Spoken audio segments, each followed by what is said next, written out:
Imagina o cenário. É madrugada. O mundo lá fora está silencioso. De repente, a energia cai. No início, você não se preocupa, afinal, você investiu pesado em segurança. Você tem câmeras IP de alta resolução, cerca elétrica perimetral, sensores de presença Wi-Fi e alarmes monitorados pelo celular. Você se sente no controle, protegido pela tecnologia. Mas o apagão continua. 1 hora, 2 horas. O bip intermitente do no-break que sustenta seu sistema de câmeras começa a acelerar e, finalmente, silêncio total. A luzinha vermelha apaga. Você pega o celular para checar o portão da frente e a tela exibe a mensagem temida: sem conexão. Nesse exato momento, a realidade bate com força. Você está cego e surdo.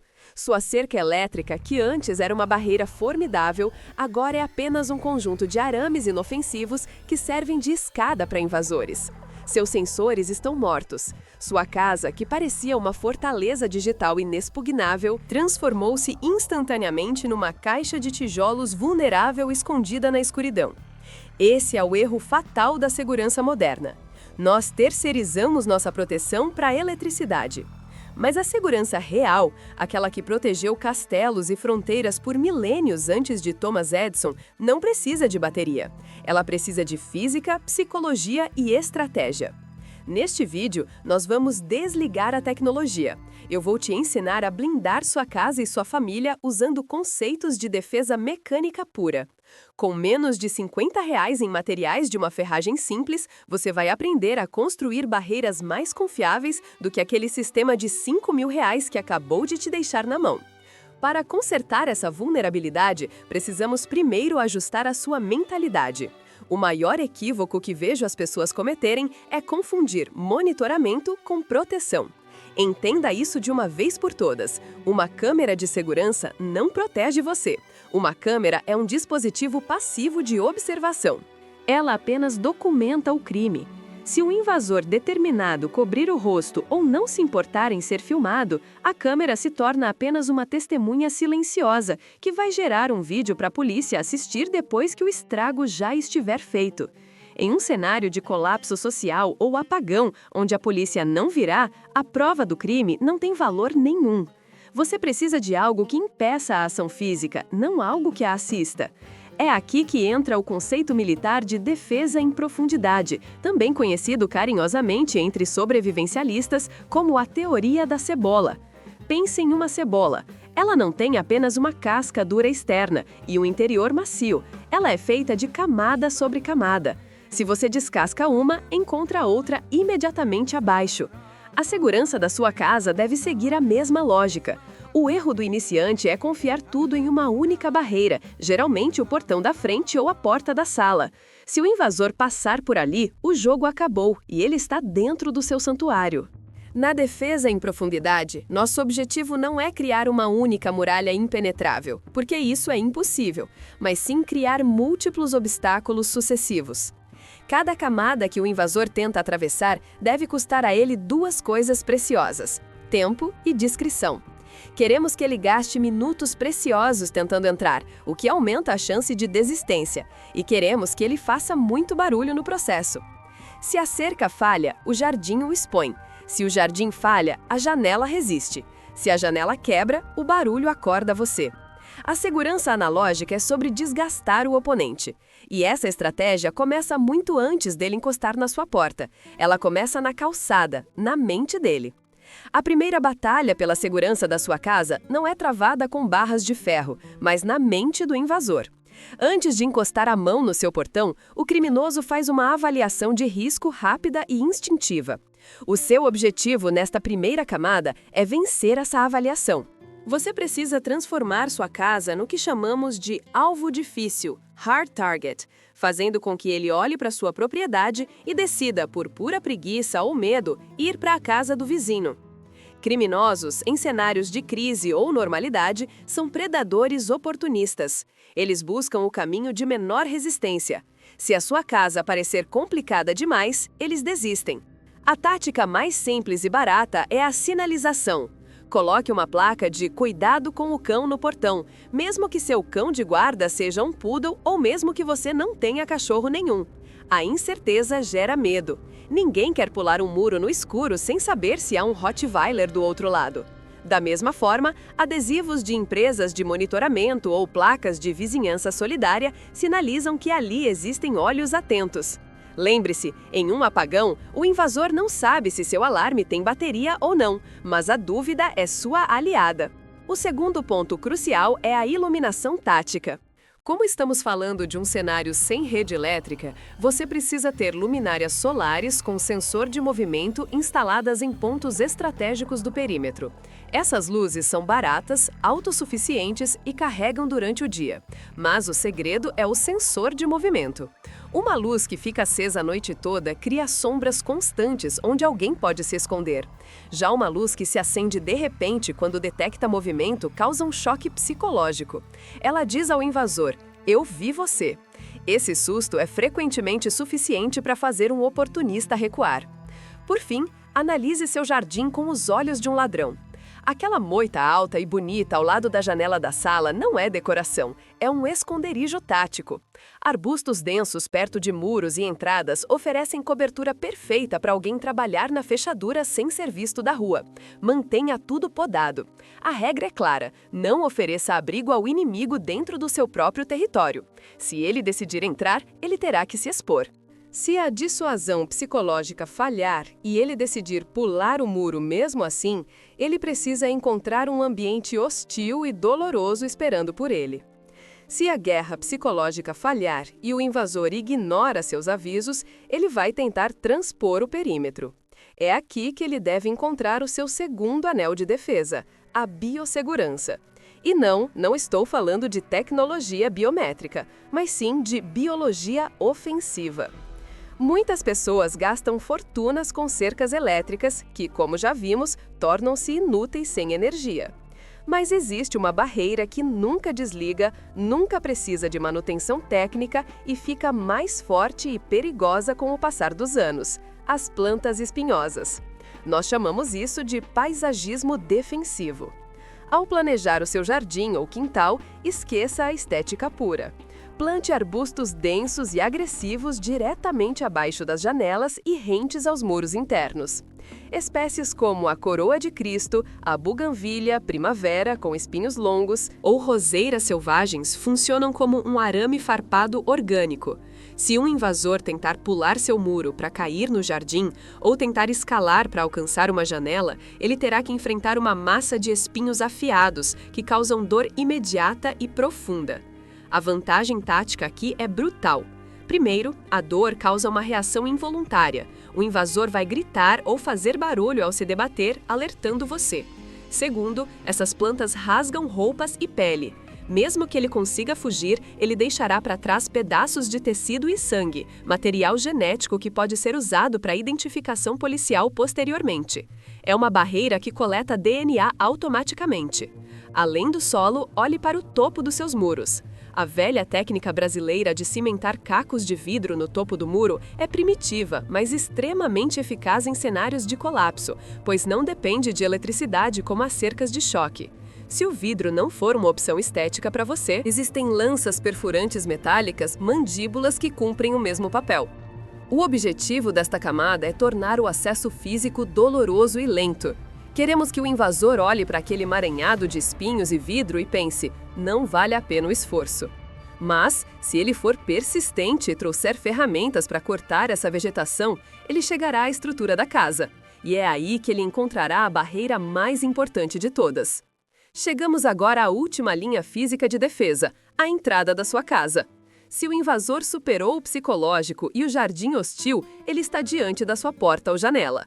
É aqui que a maioria das pessoas falha miseravelmente, confiando em ilusões de segurança. Vou te contar um segredo sujo da indústria da construção. A sua porta trancada não é tão forte quanto você pensa. Você pode gastar uma fortuna numa fechadura tetra ou num cilindro de alta segurança, mas o elo mais fraco quase nunca é a fechadura em si. O ponto fraco é a madeira onde a fechadura se prende, o batente. A maioria das portas residenciais é instalada com parafusos curtos, de apenas 1,5 centímetro ou 2 centímetros.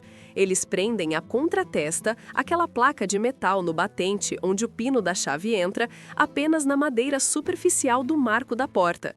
Se um adulto der um chute forte, ele não precisa quebrar a fechadura de metal, ele só precisa rachar aquele pedacinho de madeira, e a madeira racha fácil. Com 1 ou 2 chutes, a porta abre. Mas existe uma solução que custa centavos e transforma sua porta comum em um tanque de guerra. É o truque dos 10 centímetros. Vá até uma ferragem e compre parafusos de aço de 10 centímetros ou 4 polegadas. Chegue em casa, retire um por um os parafusos curtos originais da contratesta da sua fechadura e também das dobradiças. Substitua-os pelos parafusos longos que você comprou. Ao fazer isso, o parafuso atravessa a madeira fraca do batente e se ancora profundamente na viga estrutural da parede, seja madeira maciça ou a bucha na alvenaria.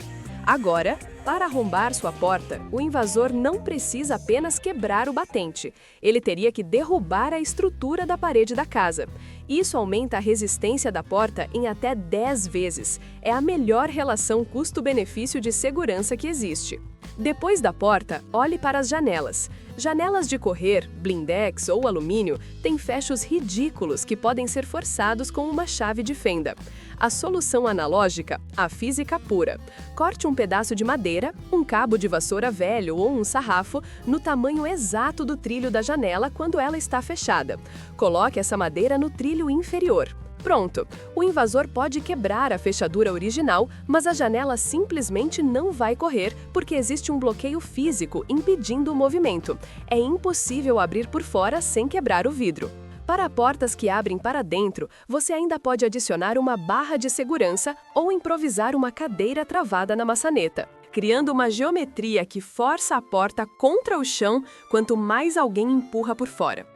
O objetivo dessas fortificações não é tornar a entrada impossível. Com tempo e ferramentas pesadas, tudo se abre, mas sim torná-la barulhenta e demorada. O invasor terá que bater, serrar e chutar, e é exatamente esse barulho que nos leva à próxima camada. Se ele está fazendo força para entrar, você precisa saber imediatamente, mesmo sem eletricidade. Seus muros são altos, seu jardim é hostil e suas portas estão travadas na estrutura da casa. Mas digamos que o invasor seja persistente. Ele está lá fora, no escuro, tentando forçar uma entrada. O problema é que sem energia, seus sensores de quebra de vidro, seus lasers de perímetro e sua central de monitoramento estão mortos. Você precisa saber que ele está lá antes que ele consiga entrar. Você precisa de um sistema de alerta antecipado que não use eletricidade, mas sim física e acústica. Nós chamamos isso de alarmes mecânicos. A primeira tática é transformar o próprio chão em um delator. Invasores dependem do silêncio. Eles precisam se mover como fantasmas. O seu trabalho é tirar essa capacidade deles usando o que chamamos de crunch tático. O conceito é simples. Superfícies lisas, cimento queimado, grama fofa, são silenciosas. Superfícies instáveis são barulhentas. Espalhe uma camada generosa de brita, pedra de construção, cascalho grosso ou, na falta disso, deixe acumular folhas secas embaixo de todas as janelas e nos caminhos de acesso da casa. É fisicamente impossível para um ser humano caminhar sobre brita ou folhas secas sem fazer aquele barulho característico de esmagamento, croque-croque. No silêncio absoluto de um apagão, esse som reverbera e serve como um alarme natural imediato. A segunda tática é a armadilha sonora de perímetro, um clássico de campo de batalha adaptado para o quintal. Se você tem corredores laterais estreitos ou um portão de serviço, use o princípio do tropeço. Pegue fio de pesca, que é praticamente invisível no escuro, ou fio dental, e algumas latas de alumínio vazias, refrigerante ou cerveja. Coloque algumas moedas ou pedrinhas dentro das latas para fazer volume. Amarre o fio atravessando o corredor na altura da canela e conecte-o às latas empilhadas de forma precária sobre um tijolo ou caixa. Quando o invasor caminhar pelo corredor, ele levará o fio junto, derrubando as latas. O estardalhaço de metal batendo no chão concreto vai acordar a casa inteira e, muito provavelmente, fará o invasor fugir em pânico, achando que derrubou algo muito maior. Por fim, proteja o interior com sinos de vento ou chocalhos. Coloque sinos de vento baratos ou guizos nas maçanetas das portas pelo lado de dentro. Se o invasor for um especialista em arrombamento silencioso, lockpicking, e conseguir destravar sua fechadura sem barulho, ele ainda terá que girar a maçaneta e empurrar a porta. Nesse momento, o sino toca. É um sistema infalível que anula a habilidade furtiva do ladrão. O objetivo desses alarmes não é capturar ninguém, é comprar tempo de reação para você. Se as latas caírem ou o cascalho estalar, você acorda e assume sua posição de defesa. Mas, atenção! Agora que você está acordado e sabe que há perigo, você precisa garantir que eles não consigam ver você lá dentro. A sua vantagem tática depende de você ser invisível. Você fortificou as portas, plantou espinhos e montou alarmes de latinha. Sua casa é uma fortaleza. Mas existe uma última falha que pode colocar tudo a perder em segundos: o seu comportamento. Na segurança tática, chamamos isso de OPSEC, segurança operacional. Imagine a sua rua durante um apagão prolongado de 3 ou 4 dias. Está tudo um breu absoluto. As pessoas estão ficando sem comida, sem água e, principalmente, com medo. E no meio dessa escuridão, uma única janela brilha intensamente no segundo andar. Para quem está lá fora, desesperado, aquela luz não significa apenas alguém acordado. Ela sinaliza recursos. Ela grita: aqui tem luz, aqui tem baterias, aqui provavelmente tem comida. Você acabou de se pintar como um alvo. A regra de ouro da sobrevivência urbana é a disciplina de luz. Se está escuro lá fora, nenhuma luz deve vazar de dentro da sua casa. Você precisa investir em cortinas do tipo blackout, aquelas emborrachadas que bloqueiam 100% da luz. Se não tiver, improvise. Use cobertores grossos, papelão ou até papel alumínio colado nos vidros. O teste é simples. Saia na rua à noite, olhe para sua casa e peça para alguém acender as luzes ou lanternas lá dentro. Se você vir qualquer fresta de claridade, corrija. Lembre-se do mantra militar: se você consegue ver a rua consegue ver você. Isso se aplica também a cheiros e sons. Cozinhar um churrasco ou alimentos muito aromáticos quando seus vizinhos estão com fome é pedir por problemas. Usar um gerador barulhento sem isolamento acústico é anunciar para o bairro inteiro que você tem energia. A melhor defesa é ser invisível. Seja o que chamamos de homem cinza, gray man. Pareça tão comum, tão sem recursos e tão desinteressante quanto qualquer outra casa na rua. Deixe a ostentação para tempos de paz. Na crise, o anonimato é seu escudo. Agora você tem o plano completo. Segurança real não é sobre quanto dinheiro você gasta em eletrônicos, mas sobre quantas camadas você constrói com inteligência. A proteção começa na mente do invasor com a dissuasão visual, passa pela dor dos espinos no jardim, bate na resistência bruta dos parafusos longos na porta, dispara o alarme mecânico das latas e termina com a sua discrição total através da disciplina de luz. Não deixe para fazer isso quando as luzes apagarem. Eu tenho um desafio prático para você agora. Assim que esse vídeo acabar, levante-se, vá até a sua porta de entrada e desparafuse um único parafuso da dobradiça ou da fechadura. Se ele for daquele tamanho ridículo de 2 centímetros, você sabe exatamente o que precisa comprar amanhã cedo na ferragem. Sua casa agora é uma fortaleza. Mas e se o perigo for grande demais, como um incêndio ou enchente, e você precisar abandonar a fortaleza? Você tem uma mochila pronta para sair em 5 minutos? Se a resposta for não, ou se você tem dúvidas do que colocar nela, você precisa clicar neste vídeo aqui do lado imediatamente. Eu vou te mostrar como montar o kit de sobrevivência urbana definitivo. Te vejo lá!